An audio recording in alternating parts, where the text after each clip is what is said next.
बिस्मिल्लाहिर्रहमानिर्रहीम। अस्सलाम वालेकुम नाजरीन ग्रामी, वीडियो में बात करेंगे कि भारत का स्ट्रेटेजिक पार्टनर इसराइल अब कहां है और इसराइल का अगर पाकिस्तान खात्मा चाहता है तो कौन सा मिसाइल पाकिस्तान अगर चलाए तो इसराइल इस सफाए हस्ती से खत्म हो सकता है। इन तमाम तर खबरों से पर्दा उठाएंगे। वीडियो जानने से पहले छोटी सी गुजारिश है कि चैनल को सब्सक्राइब करें, घंटे के निशान को दबाएं ताकि लेटेस्ट न्यूज बर वक्त आप तक पहुंचती रहे। नाजरीन ग्रामी, अगर हमने इसराइल को तबाह करना है तो हमारा शाहीन मिसाइल ही काफी है। नाजरीन ग्रामी, ये शाहीन मिसाइल इंडिया समेत इसराइल जो इसका स्ट्रेटेजिक पार्टनर है दोनों को खत्म कर सकता है, सिर्फ एक मिसाइल। अब बात यह है कि इसराइल को हम क्यों खत्म करना चाहते हैं, ये बहुत बड़ा सवाल है। सवाल इस वजह से क्योंकि इसराइल डायरेक्टली इन्वॉल्व है भारत के साथ और स्ट्रेटेजिक पार्टनर है। और आपको बताते चले कि 27 फरवरी वाले दिन भी हमने इनका एक पायलट पकड़ा था, वो पायलट पता नहीं कहां गया। नाजरीन ग्रामी, आपको ये बताते चले कि एक मरतबा फिर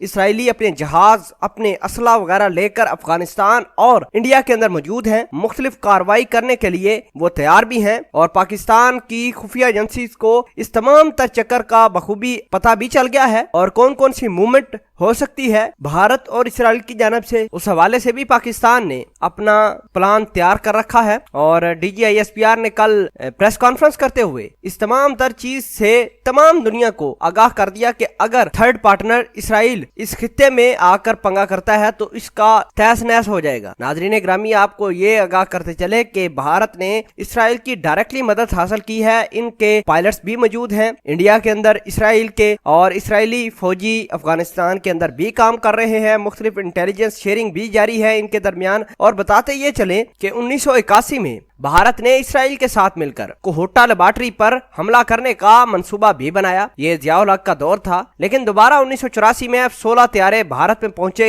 और कोहोटा पर दोबारा हमले करने की तैयारी की गई। नाजरीन ग्रामी, आपको ये बताते चलें कि सिर्फ 4 मिनट लगेंगे भारत को निस्तो नबूद करने के लिए। 4 मिनट का सिर्फ डिस्टेंस है। 4 मिनट के अंदर अंदर अगर पाकिस्तान अपना एटमी हथियार चला देता है तो पूरे का पूरा भारत समेत जितने भी आसपास के कंट्रीज हैं, हत्ता कि पूरी दुनिया के ऊपर के असरात जाएंगे। सिर्फ 4 मिनट और फिर हर चीज खत्म। नाजरीन ग्रामी, आगाह करते चलें कि हालात ठीक नहीं हो रहे, मुसलसल कशीदगी बढ़ती जा रही है और ये तमाम तर सिचुएशन ऐसा बताती है कि हालात जंग की तरफ जा रहे हैं। और ये हालात अगर जंग की तरफ जाते हैं तो जाहिर सी बात है एक ट्रेडिशनल वार नहीं होगी, एक रवायती वार नहीं होगी, रवायती जंग नहीं होगी। अगर जंग हुई तो वर्ल्ड वार 3 ही होगी और इस वर्ल्ड वार 3 ये आखिरी जंग होगी जिसके नतायज पूरी की पूरी दुनिया को भुगतना पड़ेंगे। और आखिर में फिर आपको ये आगाह करते चलें कि शाहीन मिसाइल जो पाकिस्तान के पास मौजूद है उसका एक हमला इसराइल के लिए काफी है। इस पूरी खबर के बारे में आप क्या कहते हैं, कमेंट सेक्शन में अपना इजहार ख्याल जरूर पोस्ट कीजिएगा। जज़ाकल्लाह।